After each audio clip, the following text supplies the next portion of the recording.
Olá e sejam muito bem-vindos. Hoje vamos mergulhar nos textos antigos que deram forma a uma ideia mesmo muito poderosa, a ideia de um Messias. É uma história fascinante, sabem? Sobre como a esperança, por vezes, pode nascer precisamente da maior das desilusões. Vamos tentar perceber como é que isso acontece. Pois é, esta é a grande questão que nos vai guiar. Como é que é possível que, de um sentimento de fracasso total, de algo que correu mesmo mal, possa nascer uma promessa ainda maior? É um dilema universal e vamos ver o que estes escritos antigos têm para nos dizer sobre isto. A imagem central que nos vai acompanhar vem do profeta Isaías. Pensem nisto: um tronco de árvore que foi cortado, um toco que parece completamente morto, sem vida. E de repente, contra todas as expectativas, um pequeno rebento verde começa a brotar dali. Guardem bem esta imagem, porque ela é a chave para tudo o que vamos ver a seguir. Ora bem, para percebermos a força deste pequeno rebento, temos primeiro de olhar para o toque de onde ele surge. A história começa com a grande dinastia do rei David, que foi um tempo de enorme esperança, mas que, no fim de contas, acabou numa profunda desilusão. Tudo começa com uma figura chamada Jessé, um pai de 8 filhos. O mais novo, David, acaba por se tornar o rei mais lendário de Israel. E com ele nasce uma promessa gloriosa, feita por um profeta. A sua linhagem real ia durar para sempre. O problema é que a realidade foi bem diferente. Os reis que vieram a seguir falharam, um após o outro. A grande árvore da dinastia de David foi simbolicamente cortada. E o que restava?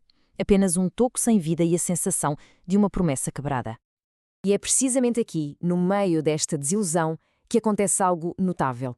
Quando tudo parecia mesmo perdido, o profeta Isaías anuncia que uma nova esperança vai nascer, precisamente daquele fracasso.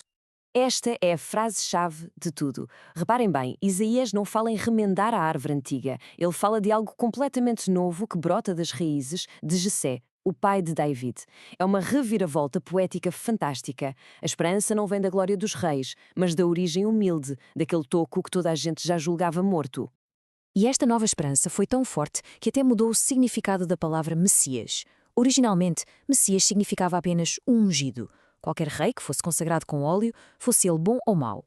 Mas com a desilusão que os reis de carne e osso criaram, a palavra evoluiu. Passou a significar não um rei qualquer, mas o rei ideal, aquele que finalmente iria cumprir todas as promessas. Então, como é que seria este rei ideal? Isaías descreve como alguém completamente preenchido com os dons do Espírito de Deus. E o que é interessante é o que esta lista não inclui. Não se fala de poder militar, de exércitos ou de riqueza. O foco está todo na sabedoria, no discernimento e, acima de tudo, na justiça. O seu grande trabalho é defender os mais vulneráveis. A justiça não é só uma política que ele aplica, é a própria essência de quem ele é. A expressão temor do Senhor aparece várias vezes e é importante percebermos o que ela quer dizer. Não se trata de ter medo de Deus, como se fosse um tirano. Pelo contrário. Significa ter uma relação de profundo respeito e confiança, quase como a de um filho para com um pai. Este rei ideal governará não para si mesmo, mas em perfeita sintonia com a vontade de Deus. Mas a visão vai ainda mais longe.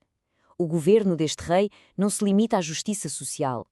Isaías pinta um quadro ainda mais radical, uma visão de paz e harmonia que se estende a toda a criação, transformando a própria natureza das coisas. A profecia começa com esta imagem poderosíssima, quase impossível de imaginar: o predador e a presa lado a lado, em paz. Para descrever esta nova realidade, Isaías usa o que podemos chamar de uma fábula dos animais. E a imagem continua a construir-se. O leopardo deita-se ao lado do cabrito. Aquela tensão natural que existe entre eles simplesmente desaparece. E a imagem fica ainda mais intensa. O leão e o vitelo estão juntos e quem os guia é uma pequena criança. A força bruta do predador submete-se à inocência. E aqui temos talvez a imagem mais impressionante de todas. Um bebê a brincar em cima do ninho de uma cobra venenosa e nada lhe acontece. É a erradicação total do mal e do perigo. Mas afinal, o que é que isto tudo quer dizer? Claramente, Isaías não está a prever um documentário da National Geographic. Tal como La Fontaine usou animais para falar de nós, dos humanos, esta fábula é uma metáfora poderosa. Descreve um futuro onde os conflitos entre as pessoas, a nossa tendência para sermos lobos uns dos outros, finalmente terminam. E porquê? Porque diz o texto, a terra se encherá do conhecimento do Senhor, como as águas cobrem o mar.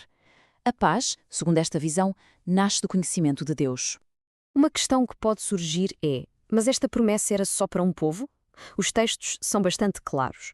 Embora tenha nascido na história de Israel, esta esperança sempre teve um horizonte universal. Este salmo, que ecoa a promessa original feita a Abraão, não deixa mesmo margem para dúvidas.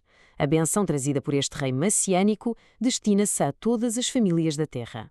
É uma visão global, um convite aberto a todas as nações para partilharem desta esperança. Claro que uma ideia tão bonita de unidade universal foi logo posta à prova no mundo real. Na comunidade cristã de Roma, por exemplo, havia um conflito bem concreto. De um lado, tínhamos cristãos de origem judaica, muito apegados às suas tradições. Do outro, cristãos que tinham vindo do paganismo e que achavam essas práticas antiquadas. O resultado, discórdia e desprezo de parte a parte. A resposta do apóstolo Paulo a este problema é de uma simplicidade genial. Ele não diz a um grupo para se submeter ao outro. Ele diz: acolhei-vos uns aos outros. E o modelo para este acolhimento é o próprio Cristo, que acolheu a todos, judeus e não judeus, sem qualquer distinção. A unidade não vem de sermos todos iguais, mas da nossa capacidade de nos acolhermos mutuamente. Perante uma esperança tão grande como esta, de um rei que traz justiça, paz e unidade, a questão é: o que é que se faz enquanto se espera? A resposta surge com a figura de João Batista, que troca a espera passiva por uma preparação bem ativa. A mensagem de João Batista é urgente. Ele não diz: sentem-se e esperem. O seu apelo é um murro na mesa. Convertei-vos. E a palavra-chave aqui é conversão, que significa muito mais do que mudar de religião. Significa uma mudança profunda de mentalidade, de rumo de vida, porque a realização da promessa está iminente, está mesmo a chegar. João faz uma distinção muito clara. O batismo dele, na água, é um sinal de preparação, um rito para marcar o início dessa mudança. Mas ele anuncia alguém que virá depois, que trará um batismo muito mais poderoso, um batismo no Espírito Santo e no fogo. Este já não é só preparatório, é transformador, é purificador. Mas o que significa este fogo? João usa uma metáfora do campo, a da debulha, aquele processo em que se separa o grão valioso da palha que é inútil. A interpretação que estes textos sugerem é fascinante. O julgamento não é uma separação entre pessoas boas de um lado e pessoas más do outro. É uma triagem que acontece dentro de cada um de nós. O fogo purificador vem queimar a nossa palha, aquilo que é inútil, o que nos prejudica, para que o nosso trigo, o que é bom e valioso, possa ser salvo e guardado. E isto leva-nos à pergunta final. Uma pergunta que ecoa através dos séculos. Esta antiga metáfora, no fundo, é um convite para olharmos para dentro de nós. O que em nós é o trigo que vale a pena guardar? E o que é a palha que precisa de ser queimada? Para que a verdadeira esperança possa finalmente brotar. A reflexão fica em aberto.